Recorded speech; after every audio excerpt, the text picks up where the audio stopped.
Hey everybody, so we're going to be looking at Sword and Shield boxes, cards, and specialty sets today, and there is some good news because some of these sets are starting to pop off again. So starting off with base set, up 5.93% on the month to around $325, definitely breaking out of that $300 mark into the mid 300s now. Keep an eye on this, see if it goes towards 350 by the end of the year. It does seem like it's seen steady growth all the way since March. Obviously, we had a bit of a lull in the summer like a lot of boxes, but now it's starting to take off again. Rebel Clash, not moving too much.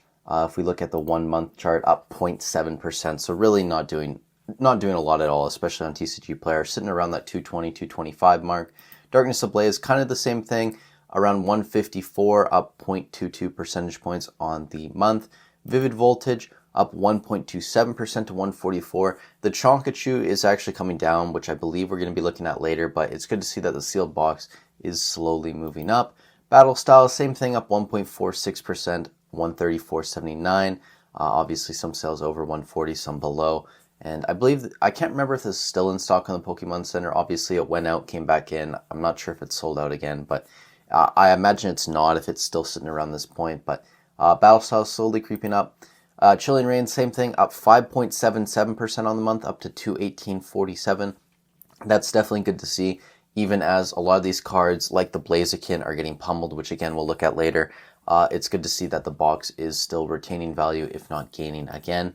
Evolving Skies, up 8.84% on the month to 754.59. And obviously, sales data on this, there's some high sales like in the 850s and some lower sales as well, around 550. I'm not sure if that's the Japanese one or not. Oh, that's loose packs, that makes sense. But even still, you have some unopened sales under 800. You had some lower unopened sales, 750. That was a couple days ago as well. So, between 750, 850 in that range, I definitely imagine this box is going to start taking off now. Not huge, but if we see it move into the 850, 900 range, I wouldn't be too surprised. Fusion Strike up 1.43% on the month to 1385. And again, sales up in the 230s, some lower sales, but slowly moving up. Brilliant Stars up 1 percentage point to 181.87. Astral Radiance actually down 0.21%.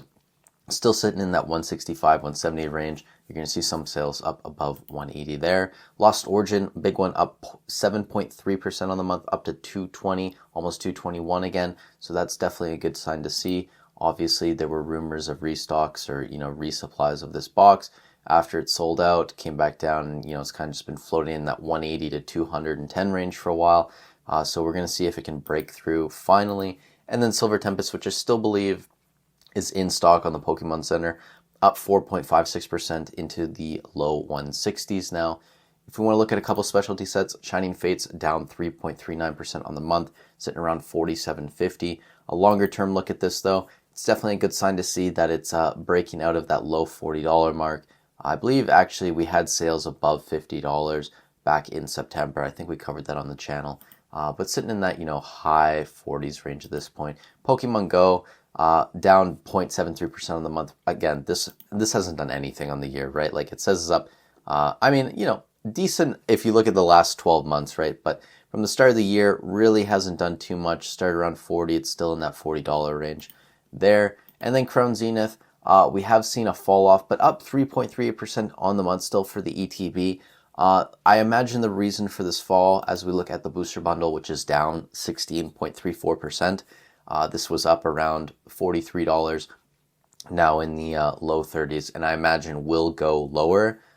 This is actually a new product on the Pokemon Center, so you can buy the Crown Zenith Booster Bundle. I'm not sure if this is just for Canada.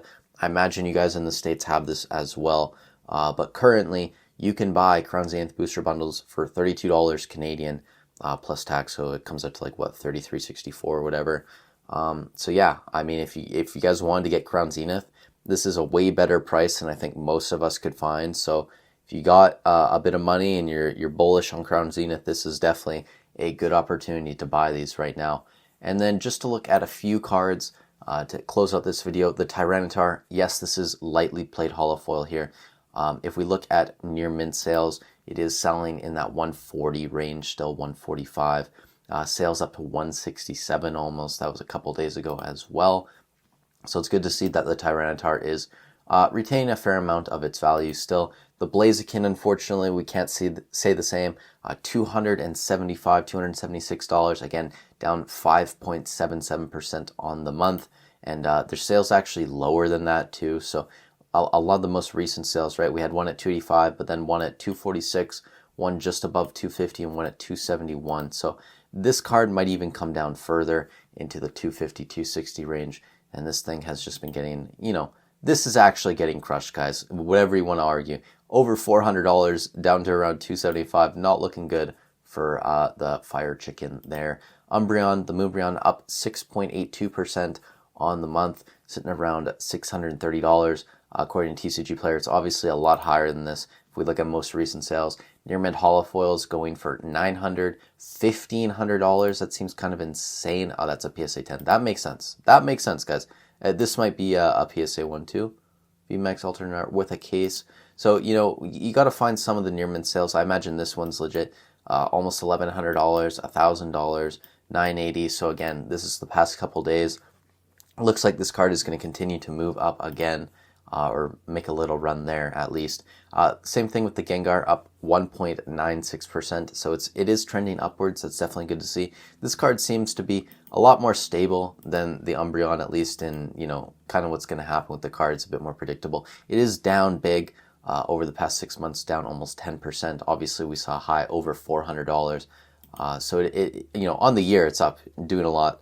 But obviously from its high, it is down again. But still finding its, footing, a new footing, I guess, a new base around $300, $315. It's definitely good to see that it's, moved up over $300. Charizard up a little over 2% on the month as well, into the 130s there. The Machamp down almost 5%, around $120. Giratina, sitting quite flat, up half a percentage point in the 330-ish range. And then the Lugia from Silver Tempest, up 4.75%, $173-ish. And this is good to see as well. This, again, is one of my favorite artworks just from Sword and Shield. I love this card. But that's all you guys really need to know. I'd say, obviously, the big moves here were Chilling Reign doing quite well. And then Evolving Skies, we definitely should be keeping our eyes on. And then, not Fusion Strike. Which one was it? Guys, Lost Origin. There you go. So, yeah, Chilling Reign, Evolving Skies, Lost Origin, making moves again. When we see some of the cards, obviously keep our eyes on the Moonbreon, and then see where the Blaziken goes as well. I think that's what we should be keeping a close tab on for now. But I'm gonna have a video coming out on Scarlet and Violet as well. Look at a market update, because I think there's a lot of interesting things going on there. I think a lot of people are kind of getting on the Surging Sparks hype train as well, so we might take a closer look at that once it released. And yeah, thank you guys so much for watching. Stay safe wherever you are in the world, and I'll catch you in the next one.